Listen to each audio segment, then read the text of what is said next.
Praise the lord. ప్రభు పేరిట మీ అందరికీ శుభాభివందన తెలియజేసుకుంటున్నాను. ఈ దినము దేవుని యొక్క వాగ్దానం చూసుకున్నట్లయితే కీర్తన గ్రంథము 105వ అధ్యాయం 4వ వచనం చూసుకుంటే, యెహోవాను వెతుకుడి, ఆయన బలమును వెతుకుడి, ఆయన సన్నిధిని నిత్యము వెతుకుడని దేవుని యొక్క లేఖనం సెలవిస్తా ఉన్నది. దేవుని కూర్చున్నటువంటి జ్ఞానము, దేవుని కూర్చున్నటువంటి బలము, దేవుని యొక్క ఔన్నత్యము, దేవుని యొక్క శక్తి, దేవుని యొక్క కార్యములు, దేవుని యొక్క గొప్పతనము మనము వెతకాలి.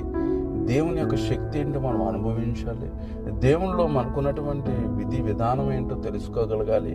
దేవుడు మనల్ని ఎంతగా వాడుకోబోతున్నాడు, ఎంతగా మనల్ని హెచ్చించబోతున్నాడు, ఎంతలా మనల్ని పోషిస్తున్నాడు అనే విషయాలు మనం చాలా జాగ్రత్తగా వెతికేవారుగా ఉండాలని ప్రభు కోరుకుంటున్నాడు. అంతేకాకుండా నిత్యము ఆయన సన్నిధిని వెతకాలి. నిత్యము ఆయన సన్నిధి, ఆయనతో గడిపే సమయం, ఆయనతో నిలబడే సమయం, ఆయన స్తుతించే సమయం, ఆయన ఆరాధించే సమయాన్ని మనం నిత్యము వెతకాలి. సమయం దొరికితే ఆయన్ని మహిమపరిచే విధంగా మన జీవితాలు మార్చబడినప్పుడు ఆయన యందుండి